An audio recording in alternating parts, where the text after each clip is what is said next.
Muito bem, então vamos iniciar nossa aula de hoje. Esse é o 12º estudo.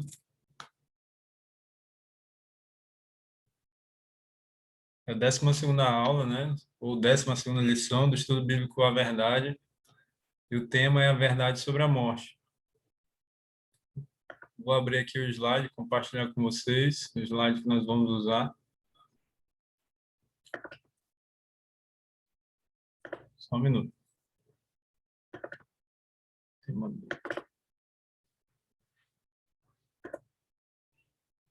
Bem, lembrando que se alguém tiver alguma dúvida, pode pedir a palavra e aí a gente vai dar espaço para você fazer sua pergunta, tá? Ou, se quiser, pode guardar para o final também, porque a gente sempre dá um tempo aí no final, né, para tirar as dúvidas.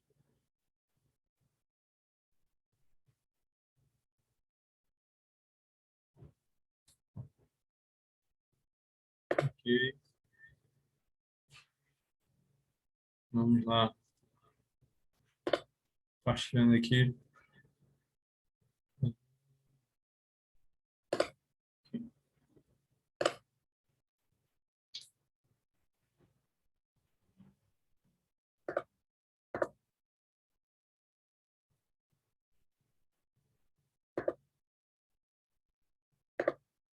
Muito bem, então, essa é a classe bíblica Verdade, e hoje nós vamos estudar,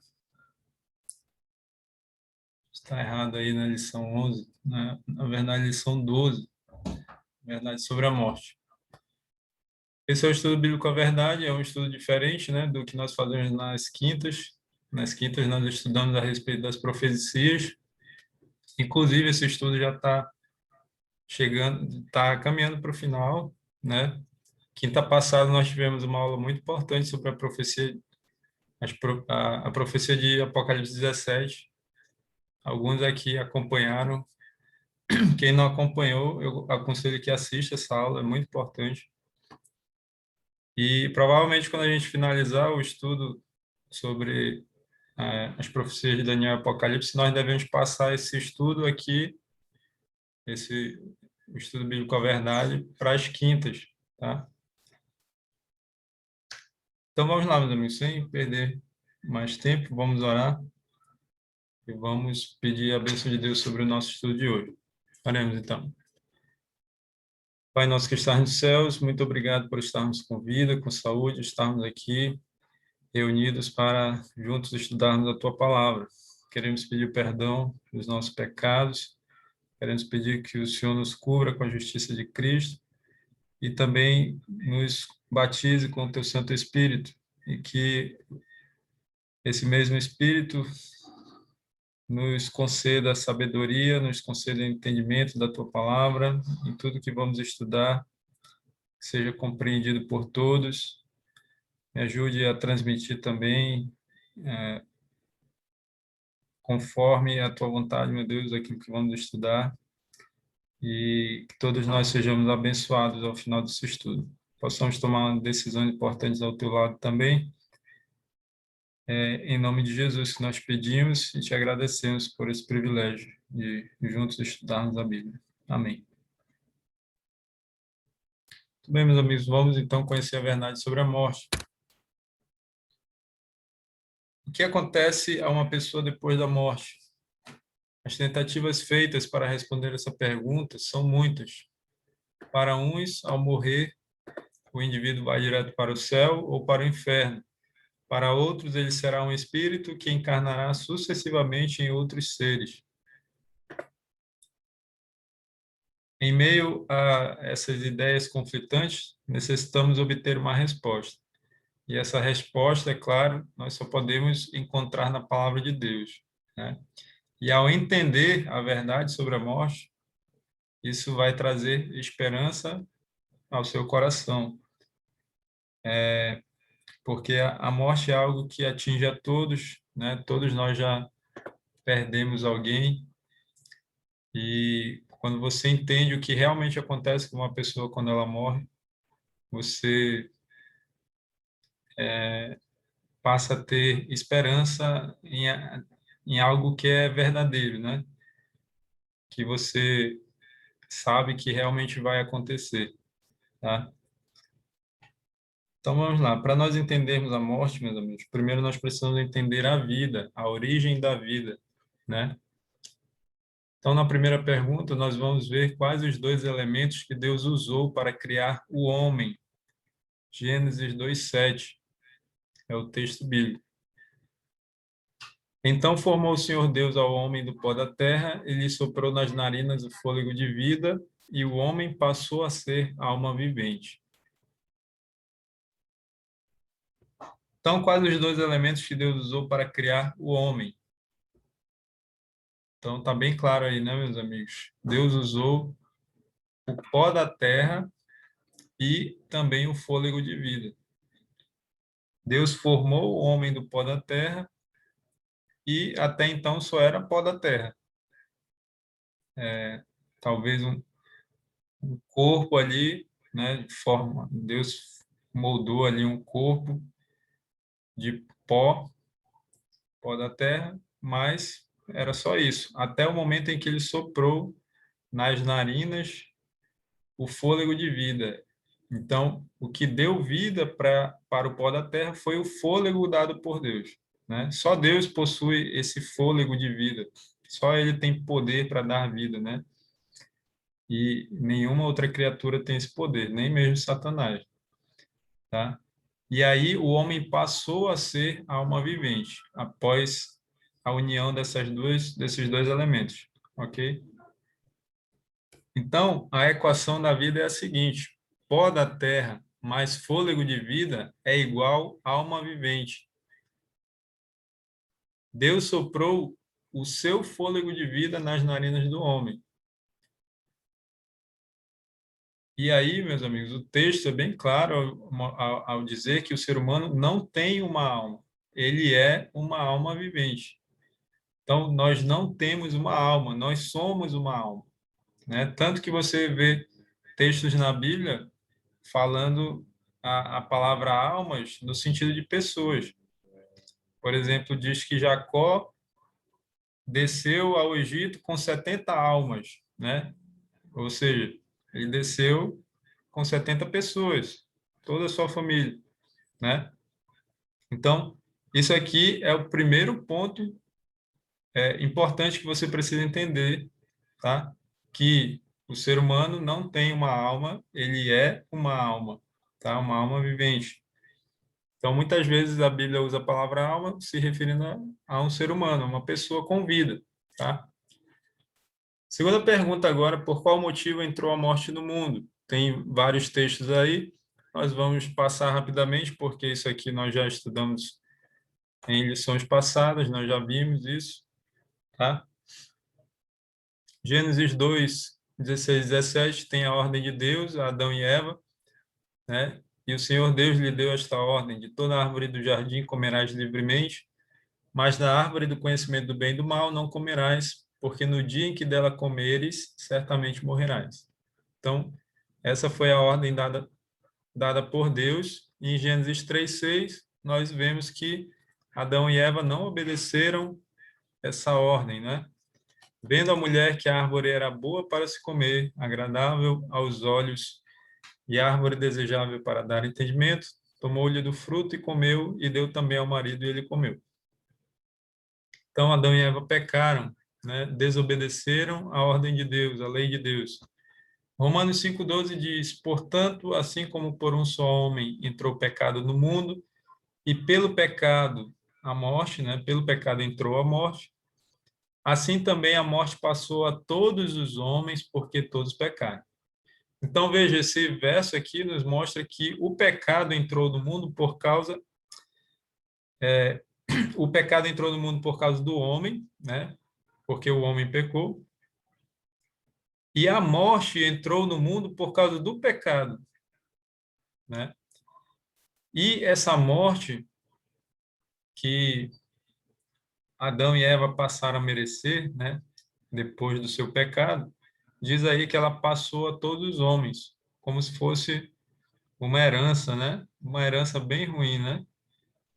Por quê? Porque todo ser humano, depois disso, passou a nascer com a natureza pecaminosa, portanto, passou a ser um pecador, né? E a cometer atos pecaminosos. E por causa disso, é que a morte passou a todos os homens. E Romanos 6:23 diz: porque o salário do pecado é a morte, mas o dom gratuito de Deus é a vida eterna em Cristo Jesus, nosso Senhor. Então, por qual motivo entrou a morte no mundo? Está bem claro aí, né, meus amigos? Foi por causa do pecado, né? Por causa do pecado dos nossos primeiros pais, é que a morte entrou no mundo. A morte não deveria existir. Deus não criou o ser humano para morrer. Aliás, Deus não criou nenhuma criatura, né, para morrer. Nem os animais deveriam morrer. Todos viveriam eternamente se não fosse o pecado, né? Então, foi o pecado que trouxe a morte a esse mundo, né?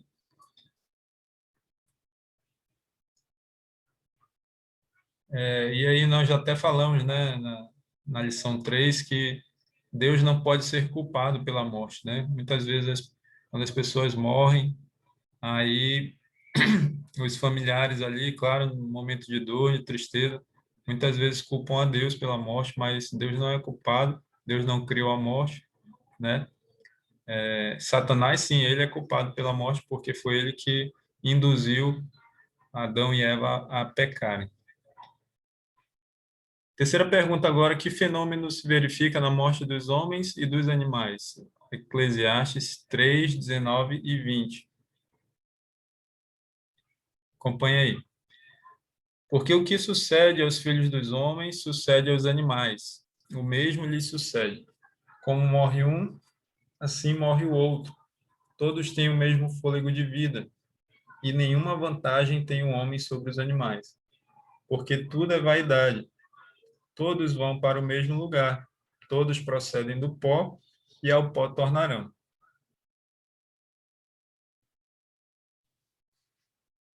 Então, que fenômeno se verifica na morte dos homens e dos animais? O que se verifica é que todos voltam para o pó, né? Todos se tornam pó. Isso quer dizer, meus amigos, que os animais, assim como os seres humanos, eles também foram criados do pó da terra. E assim como os seres humanos, eles também receberam de Deus o fôlego de vida. Só que existe uma diferença entre a criação dos animais e a criação do ser humano. Nós estudamos lá na lição 2. Porque na criação dos animais, Deus apenas falou e eles apareceram, e eles foram criados. O ser humano não. Deus teve o cuidado de tomar o pó da terra, de modelar ali um corpo e soprar nas narinas desse corpo feito de pó da terra, soprar ali o seu fôlego de vida, né? Então, mostra que a criação do ser humano foi diferente, mostrando para nós que nós somos especiais, nós somos a principal criação da obra de Deus. Tudo que Deus criou antes foi para o ser humano, foi para a nossa felicidade, né? E por isso que Adão e Eva eram os governadores dessa terra, né? Só que eles perderam esse domínio quando eles pecaram, né? E passaram para Satanás. Mas aí, meus amigos, então, olha só que interessante, tem muitas pessoas que não sabem disso, não sabem que os animais também são feitos do pó da terra e também têm o fôlego de vida dado por Deus. Por isso que aí diz que na morte não existe nenhuma vantagem entre homens e animais. Todos são iguais na morte. Todos voltam para o pó e o fôlego de vida volta para Deus. Interessante isso aqui, né? Então, na morte não existe diferença nenhuma entre homens e animais. Agora, nós vamos ver o que acontece com a pessoa que nós já vimos que é uma alma vivente, né? Quando morre, tá? O que acontece com uma pessoa quando ela morre? Vamos lá. Na letra A, Gênesis 3:19, nós vamos ver o que acontece com o corpo, tá? No suor do rosto comerás o teu pão até que tornes a terra, pois dela foste formado, porque tu és pó e ao pó tornarás. Então, o que acontece com o corpo quando uma pessoa morre? Quando a alma vivente morre, né?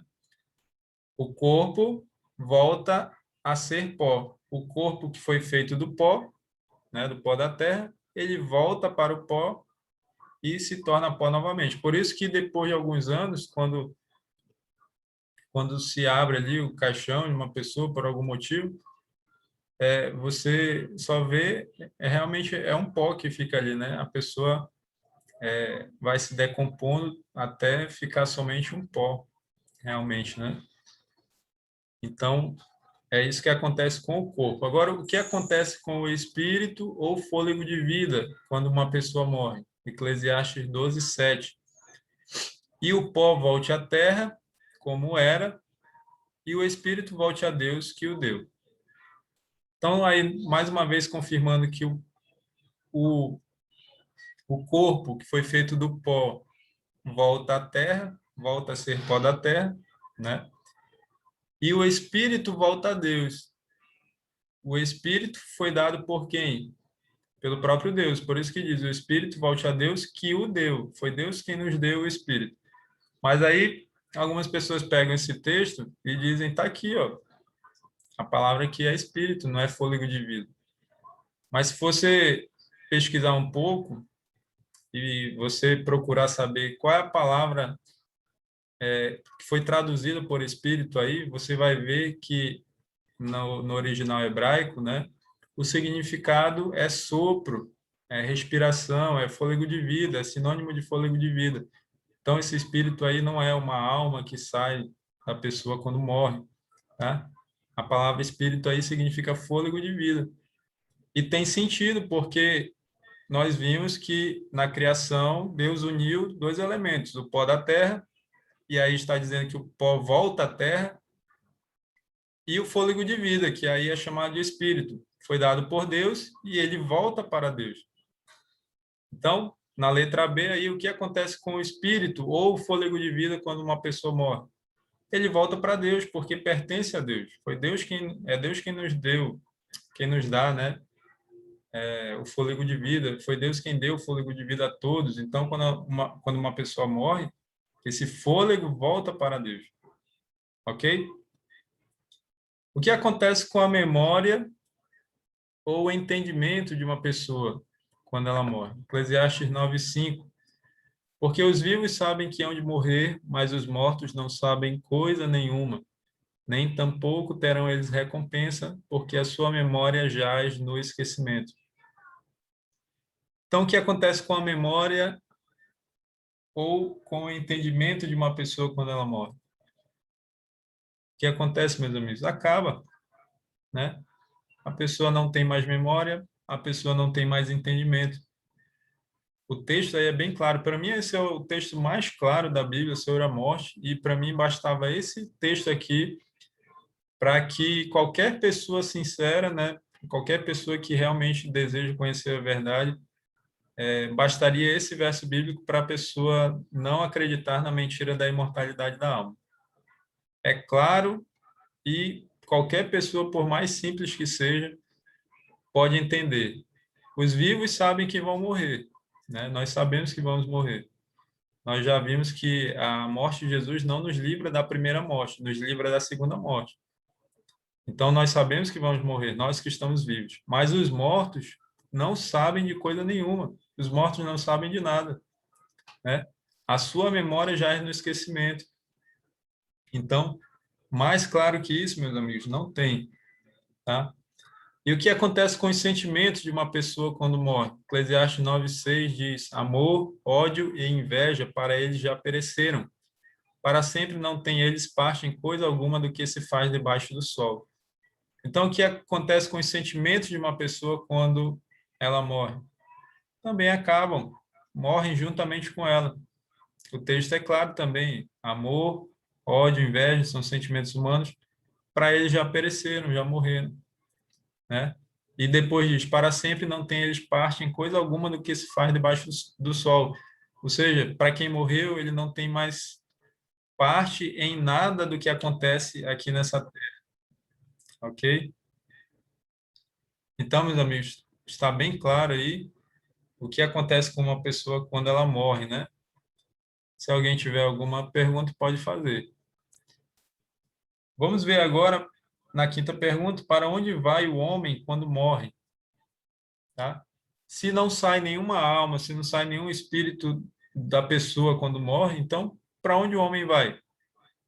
Você vai ver que a Bíblia é bem clara também. O texto é bem claro, aí em Jó 7, 9 e 10, que vai responder essa pergunta para nós. Tal como a nuvem se desfaz e passa, aquele que desce à sepultura jamais tornará a subir. Nunca mais tornará a sua casa, nem o lugar onde habita o conhecerá jamais. Então, para onde vai o homem quando morre? A Bíblia diz que o homem desce à sepultura, ou seja, o homem vai para a sepultura, ele vai para debaixo da terra, se ele, no caso, se ele foi enterrado, né? Então, meus amigos, o homem não vai para o céu, o homem não vai para o inferno, o homem não vai para o purgatório, ele vai para a sepultura. Simples assim. A Bíblia é muito clara. E diz que de lá ele jamais tornará a subir, nunca mais tornará a sua casa, nem o lugar onde habita o conhecerá jamais. Então, essas histórias que nós vemos em filmes, né, em novelas, principalmente da Globo, em séries, você vê em todas elas a ideia da imortalidade da alma. E como nós estamos vendo, isso é uma grande mentira, é um grande engano do inimigo, né? E aí você vê a pessoa ali voltando para sua casa, né? Ela continua interagindo com os seus familiares. Um filme que deu bastante força a essa ideia da imortalidade da alma, né? Lá nos anos 80, que foi o filme Ghost, né? Do Outro Lado da Vida. Aí você vê ali o homem que morreu e ele volta e tem contato com a mulher dele, a namorada dele. Isso daí é uma grande mentira, meus amigos. Quando isso acontece, nós vamos ver mais para frente quem é que está por trás dessas aparições, tá? E aí você já deve ter uma ideia, né? Mas ficou claro aí, né? Que o homem vai para a sepultura quando morre. Opa, ninguém quer falar? Será que já foi o gato da Eline que esbarrou de novo? Bem, meus amigos, então, como eu comentei dos filmes, séries, novelas que pregam essa ideia, né? Então, não pense que você está imune a essas coisas, que se você vê essas coisas não vai lhe afetar, porque afeta sim, é um grande engano. Tudo que nós vemos, tudo que nós ouvimos nos afeta, nos influencia.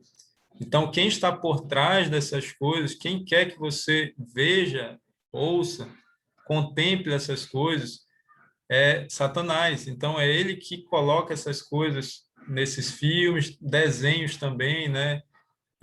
Eu esqueci de falar, mas é muito importante porque Satanás ele quer fazer com que as pessoas acreditem nisso, né? Então, desde pequenas, então por isso ele coloca essa ideia também da imortalidade da alma nos desenhos, para que as crianças se acostumem com essa ideia.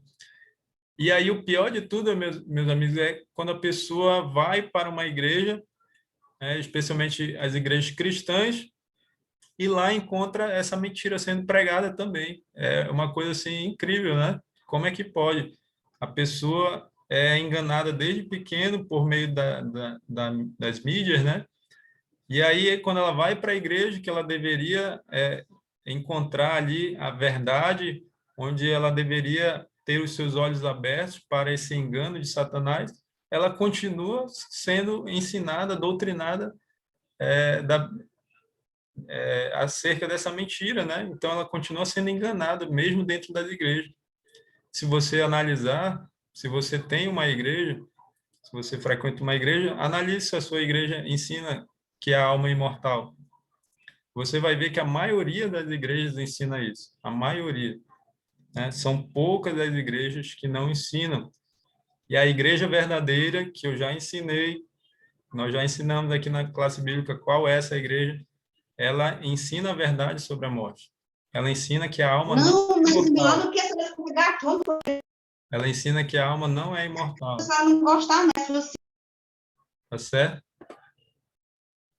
Vamos passando aqui. Como Jesus considerou a morte? João capítulo 11, versos 11 a 14 agora. Olha só como Jesus considerou a morte, meus amigos. E assim a Bíblia considera, em toda a Bíblia, a morte é considerada da mesma forma. Isto dizia e depois lhes acrescentou: Nosso amigo Lázaro adormeceu, mas vou para despertá-lo. Disseram-lhe, pois, os discípulos: Senhor, se dorme, estará salvo. Porém, falara com respeito à morte de Lázaro, mas eles supunham que tivesse falado do repouso do sono. Então Jesus lhes disse claramente: Lázaro morreu. Então, como Jesus considerou a morte, meus amigos?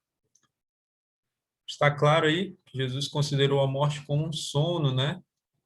Ele falou para os discípulos: Nosso amigo Lázaro adormeceu, nosso amigo Lázaro dormiu, mas eu vou para despertá-lo, eu vou para acordá-lo.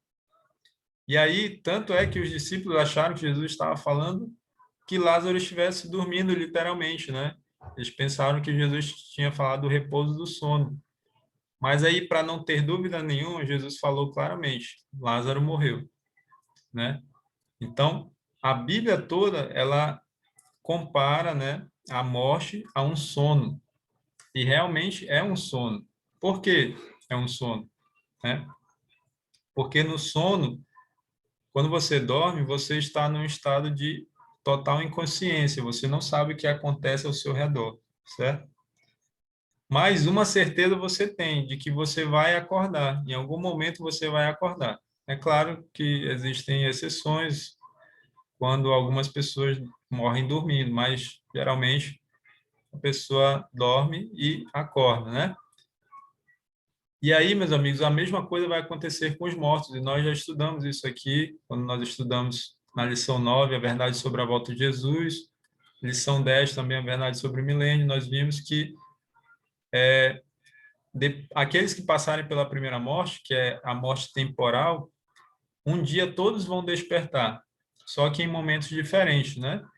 Os justos vão participar da ressurreição da vida, quando Jesus voltar. Os ímpios vão participar da ressurreição do juízo, depois dos 1000 anos, tá? Então, mas um dia todos vão acordar, né? Para receberem as suas recompensas. E, além disso, todos os mortos estão no estado de total inconsciência. Eles não sabem o que acontece ao redor deles, como nós já vimos, né? Eclesiastes 9 ali dizendo: os mortos não sabem coisa nenhuma. Sétima pergunta agora, meus amigos, sendo que os mortos não estão no céu, nem no inferno, nem no purgatório, como nós já vimos, até quando os mortos permanecerão dormindo na sepultura? João 5, 28 e 29. Olha só o que Jesus falou. Não vos maravilheis disto, porque vem a hora em que todos os que se acham nos túmulos ouvirão a sua voz e sairão. Os que tiverem feito o bem para a ressurreição da vida, e os que tiverem praticado o mal para a ressurreição do juízo. Então, até quando os mortos permanecerão dormindo na sepultura? Até o dia, meus amigos, em que todos eles ouvirão a voz de Jesus, né? Quando diz ali todos ouvirão a sua voz, Jesus estava falando do Filho do Homem, que é ele mesmo, né? Então ele fala aí na terceira pessoa, né? Então, quando vai chegar um dia, vai haver um dia na história dessa terra em que todos os mortos, que são os que se acham nos túmulos, né, ouvirão a voz de Jesus e sairão, ou seja, ressuscitarão. Só que isso vai acontecer em dois momentos diferentes, como já havia falado, né? Os que fizerem o bem vão ressuscitar, vão ouvir a voz de Jesus e sair dos túmulos, vão sair da sepultura na ressurreição da vida. Isso vai acontecer na volta de Jesus. E os que tiverem praticado mal vão sair 1000 anos depois, né? Eles vão ressuscitar apenas para sofrer a segunda morte, que é a morte eterna. Essa é a ressurreição do juízo. Oitava pergunta agora: quem unicamente possui imortalidade? A Bíblia fala que apenas uma pessoa possui imortalidade. Nós vamos ver quem é. 1 Timóteo 6, 15 e 16.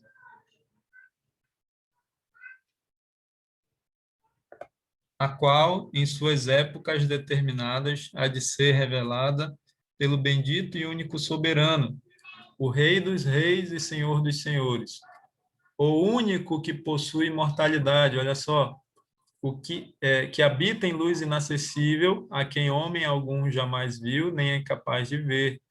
A ele honra e poder eterno. Amém. Então, quem a Bíblia afirma ser o único que possui imortalidade, meus amigos? O único que possui imortalidade é o Rei dos reis e Senhor dos senhores, ou seja, o nosso Deus. Ele é o único que possui imortalidade, meus amigos. E isso, claro, como nós já estudamos, isso inclui o Pai, o Filho e o Espírito Santo, as três pessoas da divindade. Eles são imortais, ou seja, não morrem. Todas as outras criaturas são mortais, tá? Isso inclui os anjos, isso inclui os mundos não caídos também. Só que, por que que os anjos de Deus não morrem, né? Os de Satanás também, por enquanto, né? Os habitantes dos mundos não caídos não morrem. Porque, assim como para o ser humano, a, a vida eterna, né, a sua imortalidade dependia da obediência a Deus, da sua obediência a Deus, assim também com relação aos anjos e às outras criaturas, né? Aos outros seres criados por Deus.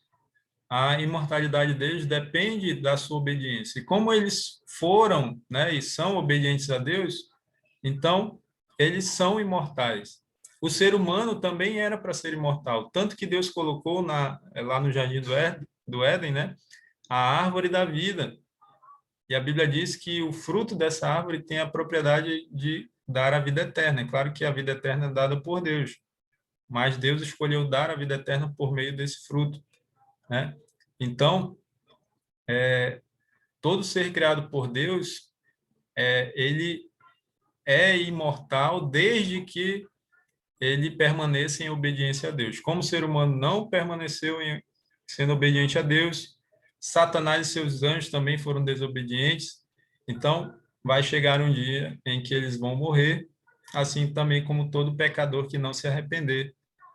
Além de sofrer a primeira morte, vai sofrer também a segunda morte, que é a morte eterna no lago de fogo e enxofre. Tá certo? Olha só que interessante, meus amigos. A palavra imortal aparece apenas uma vez na Bíblia, em 1 Timóteo 1,17, que diz assim, ó, assim ao Rei eterno, imortal, invisível, Deus único, honra e glória pelos séculos dos séculos. Amém. E, como nós vemos, né, essa palavra, ela se refere a Deus, não ao homem, né? Então, quando a Bíblia fala ou utiliza a palavra imortal, ela está se referindo a Deus e não ao ser humano. Então, veja, quando a Bíblia fala de imortalidade, quando a Bíblia fala imortal, ela está se referindo sempre a Deus, tá? Só um minuto aqui, meus amigos.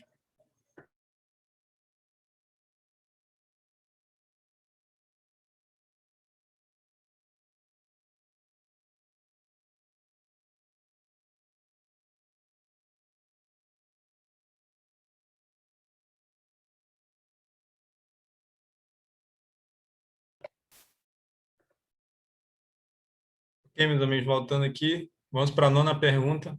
Quem afirmou ao ser humano a grande mentira de que o homem não morre? Gênesis 3:4, Apocalipse 12:9. Então a serpente disse à mulher: é certo que não morrereis. Gênesis 3:4. E Apocalipse 12, 9. E foi expulso o grande dragão, a antiga serpente, que se chama Diabo e Satanás, o sedutor de todo o mundo. Sim, foi atirado para a terra e com ele os seus anjos. Então, meus amigos, quem afirmou ao ser humano a grande mentira de que o homem não morre? Nós vemos lá em Gênesis 3:4 que foi a serpente que falou para a mulher que ela não morreria se comesse do fruto da árvore do conhecimento do bem e do mal. E lá em Apocalipse 12, 9, ali chama Satanás, né, de a antiga serpente, porque, como nós já estudamos anteriormente, nós vimos que Satanás ele encarnou, né, nessa serpente, ele entrou nessa serpente. A serpente não falava, mas era ele que estava falando ali por meio da serpente. Ele usou, então, a serpente como um médium. Então, essa foi a primeira sessão espírita da história da Terra, né? Satanás entra na serpente, conversa com a mulher, consegue influenciá-la, consegue convencê-la, né? E para isso ele se utiliza da mentira, né? Deus tinha falado que se eles comessem do fruto, eles certamente morreriam. E aí vem Satanás utilizando a serpente e diz: certamente vocês não vão morrer. E é claro que quem estava falando a verdade era Deus, né? E não Satanás. Então veja que a primeira mentira contada na Terra tem a ver com a imortalidade da alma. Essa mentira que foi contada lá no Jardim do Éden por Satanás, quando ele disse: é certo que não morrereis, ela continua sendo contada até hoje, meus amigos. E como eu falei nas minhas mensagens de divulgação desse estudo, eu disse que a imortalidade da alma é um dos dois grandes erros, é um dos dois grandes enganos de Satanás para os últimos dias, ou seja, os dias que nós estamos vivendo agora, antes da volta de Jesus. O outro erro é a santificação do domingo. Esse é o segundo grande erro, grande engano. Então, por meio desses dois grandes erros é que Satanás vai conduzir o mundo, né, para a adoração à besta, né, a besta que sai do mar. Quem está acompanhando o estudo sobre Apocalipse já sabe quem é. Então, meus amigos, essa foi a primeira mentira e também a primeira sessão espírita onde Satanás incorporou na serpente que serviu de médium para ele. Olha só algumas falsas doutrinas surgidas no mundo em consequência do ensino satânico de que a alma ou o espírito do homem não morre. Espiritismo, a doutrina do inferno, é uma falsa doutrina. A falsa doutrina do purgatório, a falsa doutrina do tormento eterno, que para mim é uma das piores que existem, porque ela faz com que as pessoas acreditem que Deus tem prazer na morte e no sofrimento do ser humano, a ponto de Deus deixar o ser humano sofrer eternamente, né? Isso faz com que Deus seja pior do que Satanás, né? Então isso é uma grande mentira. A mariolatria, que é a adoração a Maria, e a própria adoração aos santos também. Tudo isso é baseado na mentira da imortalidade da alma, meus amigos, tá? Então, se você entende a verdade sobre a morte, se você conhece essa verdade, então você vai rejeitar todos esses enganos aí, tá? Todas essas falsas doutrinas, melhor falando.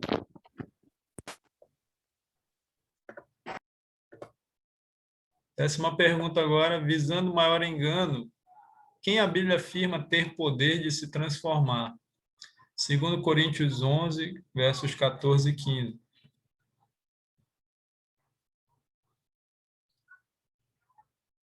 E não é de admirar, porque o próprio Satanás se transforma em anjo de luz.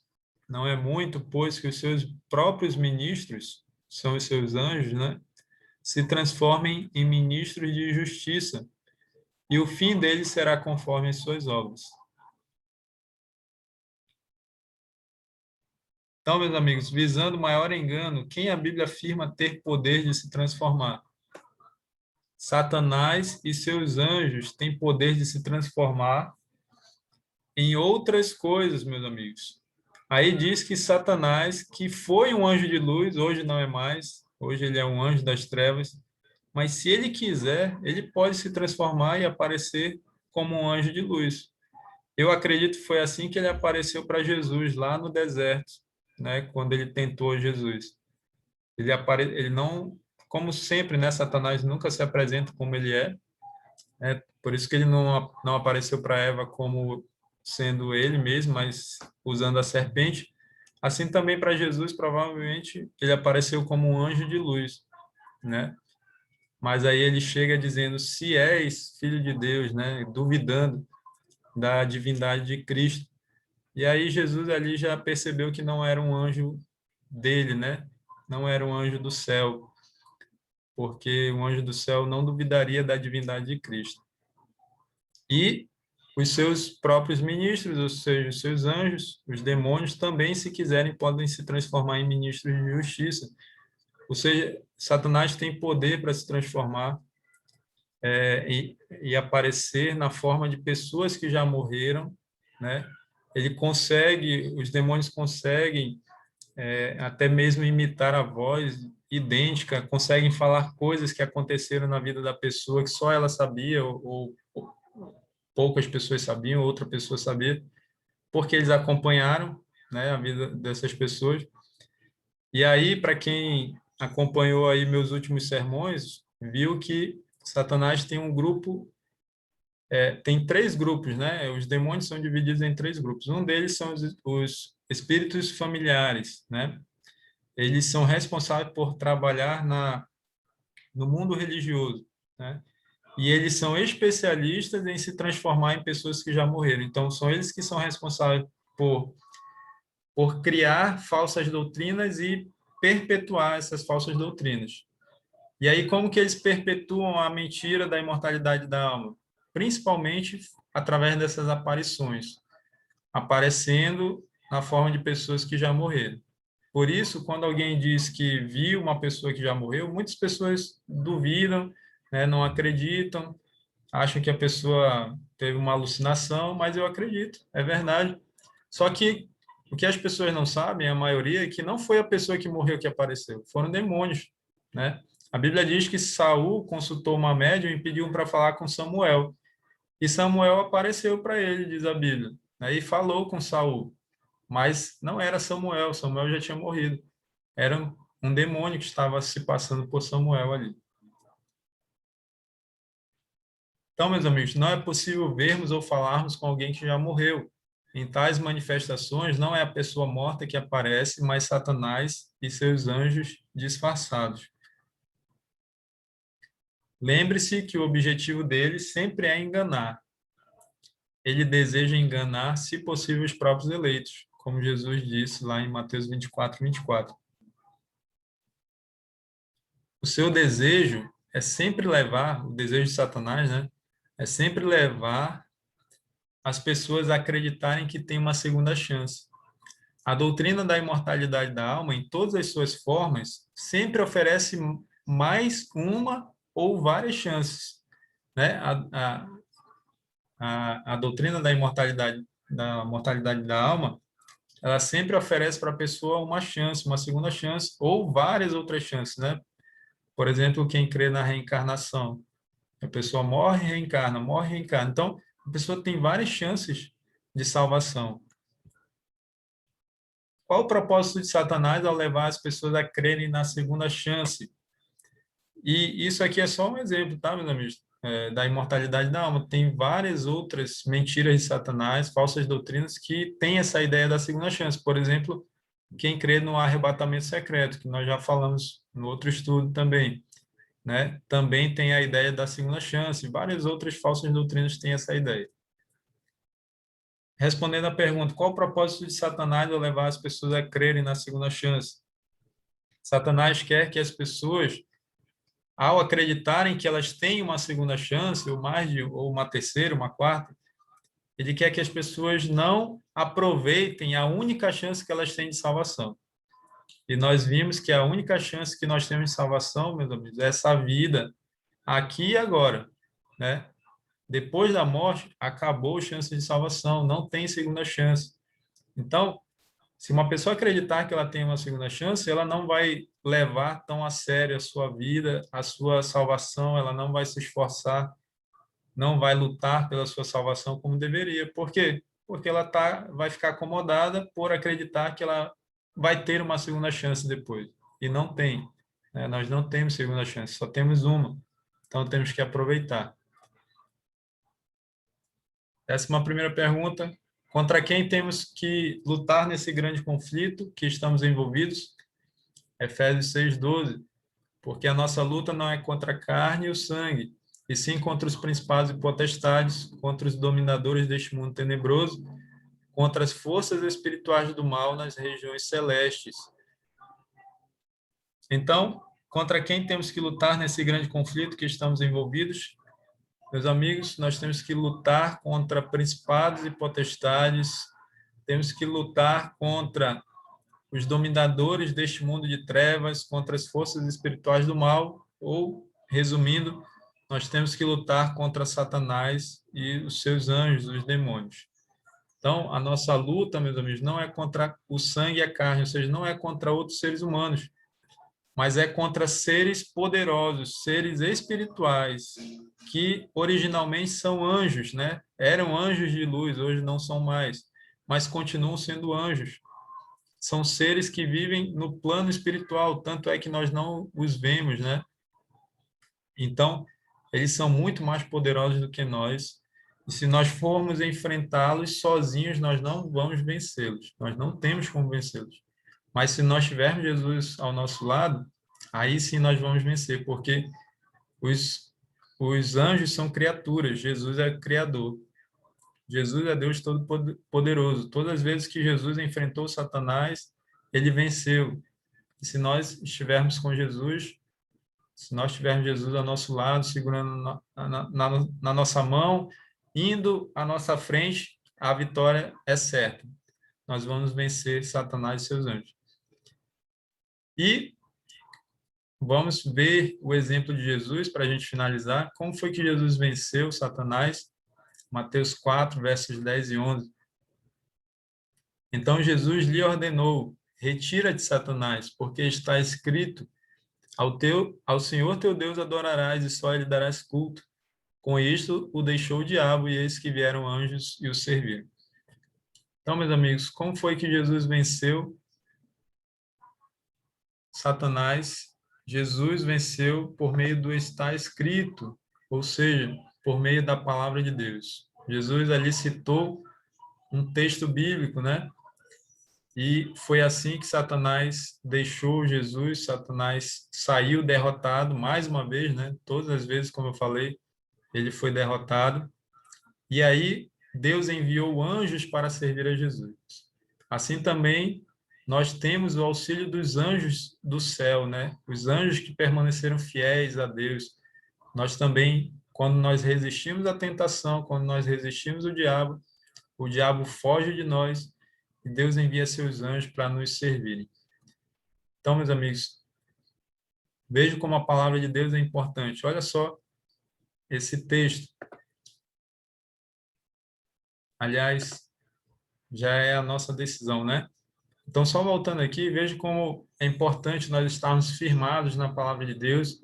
Vejam como é importante nós estudarmos a Bíblia com o coração sincero, com o coração aberto para conhecer as verdades da palavra de Deus, para conhecer a vontade de Deus, e ao conhecer a vontade de Deus nós temos que colocar em prática, independente se é do nosso agrado ou não, entendeu? Então, é assim que nós vamos vencer o inimigo. Como nós vimos na mensagem que eu fiz, minha última mensagem, Satanás não pode nos forçar a pecar. Somos nós que escolhemos fazer isso. Mas se nós escolhermos não pecar, ele não pode nos forçar a fazer isso. Não pode nos forçar a pecar. Então, tudo depende das nossas escolhas, meus amigos. E aí, nós concluímos o estudo de hoje com essa decisão. Como sempre, né, ao final de cada estudo, nós precisamos tomar uma decisão importante. E se você deseja tomar essa decisão, me acompanhe aí na leitura. E ao final você diz aí para Deus se você deseja ou não colocar isso em prática na sua vida. Creio que o homem foi criado por Deus para ser imortal, mas perdeu a imortalidade devido à sua desobediência. Entendi que a morte é um sono e que os mortos justos ressuscitarão na segunda vinda de Cristo. Entendi também o engano, o pecado e a morte originados com Satanás. Tudo isso nós aprendemos no estudo de hoje. Agora vem a decisão. Decido entregar completamente minha vida a Jesus e, por sua palavra, quero vencer o inimigo e receber a imortalidade quando ele voltar. Se esse é o desejo do seu coração, meus amigos, nós vamos orar agora e aí você fala para Deus, né, que essa é a sua decisão, que você quer entregar a sua vida completamente a Jesus, quer entregar o seu coração inteiramente a Ele, porque nós não podemos ter um coração dividido entre Jesus e as coisas desse mundo, que você quer estudar e se firmar na palavra de Deus para vencer Satanás, que você quer receber a imortalidade quando Jesus voltar. Vamos falar com Deus e assim nós vamos concluir o estudo de hoje. Senhor nosso Deus, muito obrigado por mais um estudo da Tua Palavra, um estudo muito importante, Pai, onde nós entendemos um dos grandes enganos de Satanás, em que ele tem enganado praticamente o mundo todo, Pai. Praticamente o mundo todo crê na mentira da imortalidade da alma e até mesmo dentro das igrejas que deveriam ensinar a verdade conforme está na Tua Palavra, mesmo dentro das igrejas, as pessoas também são enganadas por essa grande mentira do inimigo.